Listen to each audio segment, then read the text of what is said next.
L'islam est souvent présenté comme une religion très simple. C'est juste une soumission à Allah, le Dieu de l'islam, mais si on creuse un peu plus, vous découvrez dans le Coran, Sourate 4, verset 65, que la soumission à Allah nécessite une obéissance totale à tous les enseignements de Mohammed. Vous avez bien entendu, dans l'islam, on ne peut se soumettre à Dieu qu'en se soumettant pleinement à un homme. Et c'est là que l'islam devient beaucoup plus compliqué, parce que les enseignements de Mohammed sont répartis à travers des milliers d'histoires, dans ces énormes collections de hadiths en plusieurs volumes. La plupart des chrétiens et des musulmans n'ont ni le temps ni l'envie de parcourir ces livres et de comprendre ce que l'islam enseigne. Ainsi, les musulmans ont tendance à écouter ce que leurs cheikh et imams leur disent sur l'islam. Et les chrétiens, malheureusement, ont tendance à ne rien apprendre sur l'islam. Et c'est un énorme problème. Il y a plus de 1,6 milliard de musulmans dans le monde. Et l'islam met fortement l'accent sur la prédication et la conversion. Lorsque vos amis musulmans vous disent à quel point le Coran est incroyable, ou lorsque vos enfants vont à l'université et entendent dire à quel point Mohammed était merveilleux, non seulement de la part de leurs amis musulmans, mais aussi de leurs professeurs. Il serait extrêmement utile de connaître des informations pertinentes sur l'islam. En fait, étant donné que chrétiens et musulmans interagissent plus que jamais, en grande partie grâce à Internet, je pense qu'on peut affirmer sans se tromper que les chrétiens en général, nous tous, avons besoin d'apprendre quelque chose sur l'islam. Plutôt que de vous lancer une tonne d'informations d'un seul coup, je vais vous donner 3 versets simples du Coran. Bien sûr, j'aimerais voir les chrétiens du monde entier apprendre 10 ou 15 des versets les plus importants du Coran. Mais si je devais réduire la liste à seulement 3 versets absolument essentiels, 3 versets qui vous aideront encore et encore dans vos discussions avec les musulmans, ce seraient les 3 points. Premièrement, Sourate 4, verset 157. Les sourates sont essentiellement des chapitres. Donc chapitre 4, verset 157 du Coran. Ce verset donne la vision islamique de la crucifixion de Jésus. Lisons-le dans la traduction de Youssouf Ali, qui est la traduction anglaise la plus populaire. Ils ont dit avec vantardise. Ils ici, ce sont un groupe de juifs. Ils ont dit avec vantardise. Nous avons tué Jésus-Christ, le fils de Marie, le messager d'Allah. Mais ils ne l'ont pas tué ni crucifié. On ne leur en montra qu'une image. Et ceux qui diffèrent sur ce point sont pleins de doutes, sans aucune connaissance certaine, mais seulement des conjectures à suivre. Car, assurément, ils ne l'ont pas tué. Remarquez que Jésus n'a pas été tué. Selon le Coran, il n'a même pas été crucifié. L'islam nie donc que la crucifixion de Jésus ait jamais eu lieu. C'est du moins l'interprétation dominante. Certains érudits musulmans ont interprété ce passage différemment.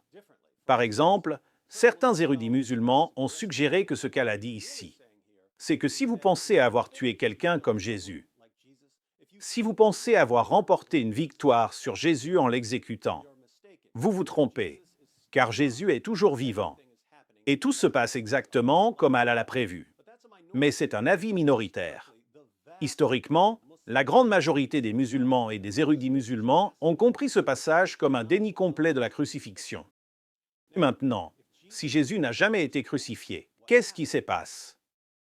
Le récit islamique standard est qu'Allah a miraculeusement déguisé quelqu'un d'autre pour le faire ressembler à Jésus. Et c'est cette autre personne qui a été crucifiée. Pas Jésus est la raison pour laquelle vous croyez que Jésus est mort. Selon l'islam, c'est qu'Allah a fait un excellent travail, en trompant tout le monde. L'islam nie donc la crucifixion de Jésus, en décrivant Allah comme un escroc divin. Voici un sujet de discussion amusant. Deuxièmement, Sourate 5, verset 47. Les musulmans prétendent souvent que la Bible a été falsifiée. Mais il existe de nombreux versets du Coran qui montrent que si la Bible a été falsifiée, Allah n'en sait certainement rien. Sourate 5, verset 47 est l'un de ces versets. Dans la Sourate 5, verset 47, Allah ordonne aux chrétiens de juger par l'Évangile. Allah dit que les gens de l'Évangile jugent d'après ce qu'Allah y a fait descendre. Ceux qui ne jugent pas d'après ce qu'Allah a fait descendre, ceux-là sont les pervers.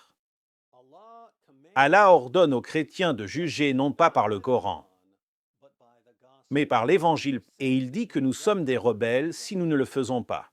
De toute évidence, nous ne pouvons juger par l'Évangile que si nous avons l'Évangile. Le Coran suppose donc que les chrétiens disposent toujours d'écritures fiables. Bien sûr, si nous obéissons à Allah et jugeons par l'Évangile, nous devons conclure que l'islam est faux, car nous avons déjà vu que l'islam contredit l'Évangile.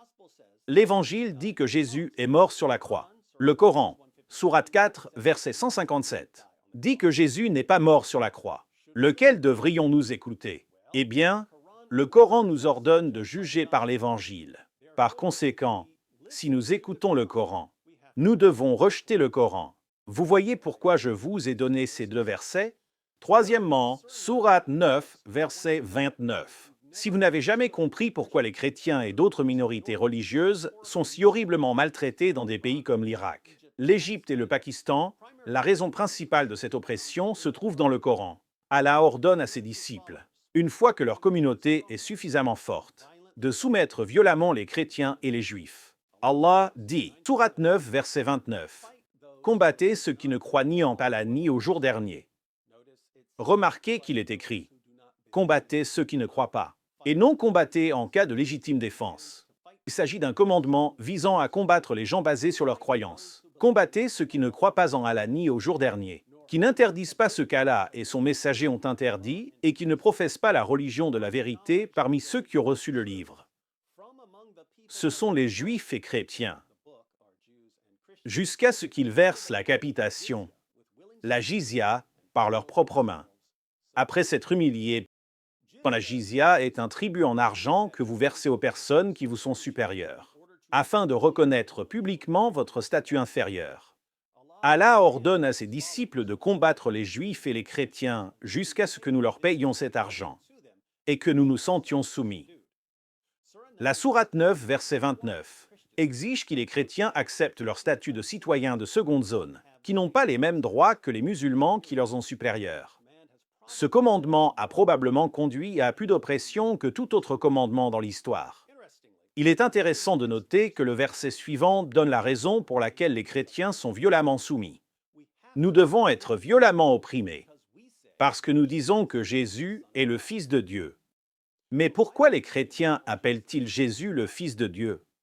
Parce que c'est ce que dit l'Évangile à son sujet. Alors, faut-il rejeter l'Évangile? Mais sur quoi le Coran nous avait-il ordonné de juger? L'Évangile. Voyez-vous pourquoi j'ai choisi 3 passages qui traitent de sujets qui sont tous extrêmement importants pour les chrétiens? Et pourtant, les 3 passages peuvent être reliés, de manière à mettre en évidence des problèmes liés à l'origine divine du Coran. Apprenez ces 3 versets, et je vous garantis que des opportunités de les utiliser se présenteront soudainement. Maintenant, si vous souhaitez creuser un peu plus pour devenir encore plus compétent sur ces sujets, il y a des liens dans la zone de description vers des vidéos qui entrent beaucoup plus en détail.